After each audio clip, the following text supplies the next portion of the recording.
Hello and welcome back to another Betfred Sports video here in the Quest Media Network studio. I'm Katie Catherall, joined by Betfred's Peter Spencer. How are you doing today, Peter? Smashing, thank you. Brilliant. So first of all, we had England v Italy, and there was a quite disappointing result there, wasn't there, with a draw? Yeah, you could say that. It's extremely lacklustre, to put it mildly. England came out of it with a 0-0 draw against a very youthful Italian team. I thought Mancini had put much more into developing young players, whereas Southgate more or less stuck with his trusted players with one or two tinkering around the edges. So very, very disappointing. And afterwards he was talking about a lack of goals from other than Harry Kane. He threw in Sterling, which was a bit odd really, because Sterling missed a sitter in that game. But he said he was looking for goals from throughout the team. Mason Mount in particular, I don't know who he thinks he is. He must think he's the new Bobby Charlton, shooting from range like that and getting nowhere. So they've got to have a good look at it. There's only 3 games to go now before the World Cup, and England are firing not on full cylinders. Yeah, definitely got to get that sorted before the World Cup, haven't they? After the Euros last year as well, they were quite a decent side there, so you think they've got to get back to that kind of level. Yeah, well, they're treading water, effectively. They're not making any progress at all. Maybe they've reached as good as they're going to get, and it needs a bit of a rethink. Rashford, he's been told that he's got to pull his finger out if he's going to get anywhere near that team. And, you know, they're playing against Hungary on Tuesday.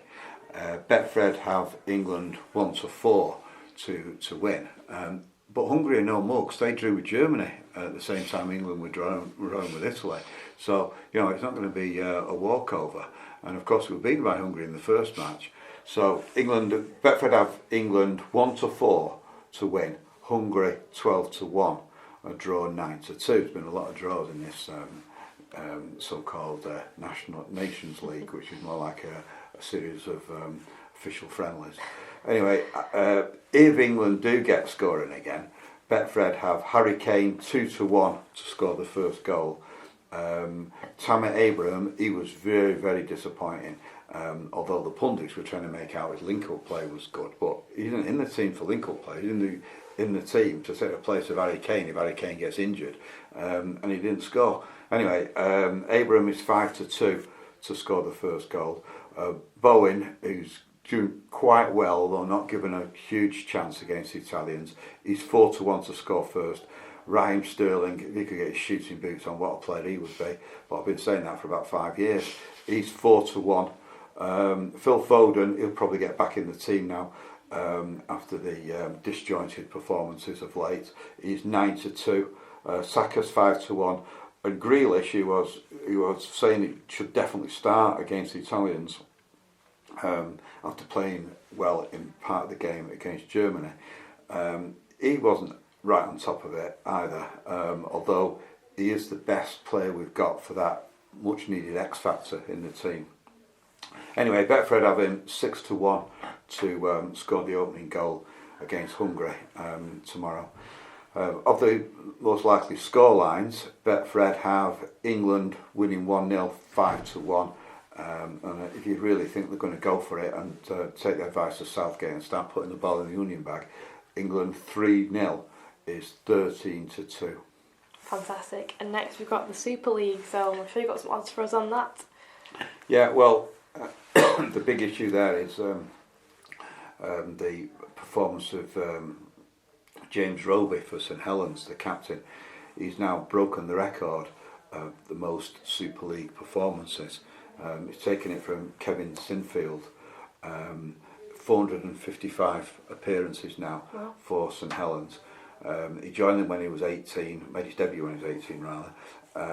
He's been a one club player all those years. Absolutely brilliant achievement for the hooker, and he's now in Super League history now. And I noticed that the club are saying in the trade press that they want him to stay with them when he retires at the end of the season.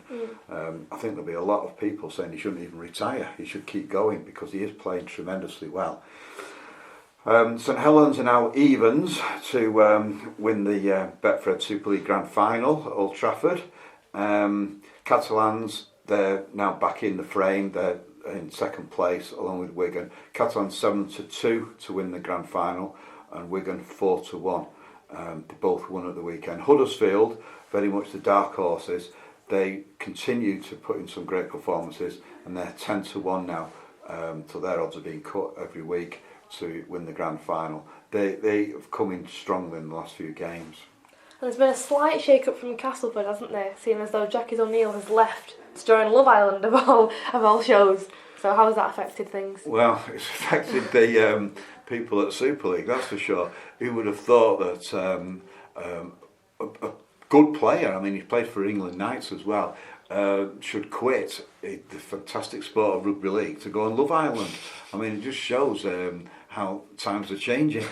Well, he has gone on to Love Island, as you say, and we have got odds for him being the top male. He's now second favourite, 3-1, behind somebody who's known as the Italian Stallion, who's 2-1 favourite to be the top male.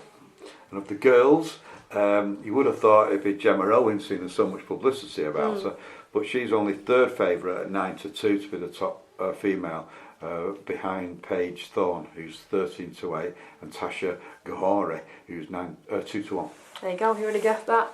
And we've also got Sports Personality of the Year, which obviously is quite a way away yet, but odds are always changing for that, aren't they? Yeah, they are. Well, Ronnie O'Sullivan's keeping up there as the favourite. He's 3-1. He won the Betfred World Championships only a couple of weeks ago, in fact. He's 3-1. Tyson Fury 10-1. Harry Kane is right in there at 10-1 as well. That's basically because we think that England, despite this horrendous dip in form of late, could come strong in the World Cup and getting the bad performances out of the way now. So if England win the World Cup, then all bets will be off, and it'll all be on the footballers such as Harry Kane. He's 10-1 anyway to win at the moment. George Russell, who's made such an impact in the Grand Prix in his debut season with Mercedes, he's 14-1 to win that. Jordan Henderson, he's slipping now because at one stage he was amongst the favourites when Liverpool were going for the quad, but he's now out at 16-1, although he could come back into it if he gets back in the England team and to do well in the World Cup. Such a great variety of sportsmen there, isn't there? I'd love to see George Russell personally getting his, obviously has been great so far in his F1 season, so I'd like to see him take that trophy. Yeah, it's probably going to be unlikely though, because he is a relatively new kid on the block. Absolutely. In that kind of company. I mean, Dina Asher-Smith, I thought that might have appealed to you. She's 25-1. She's always there or thereabouts.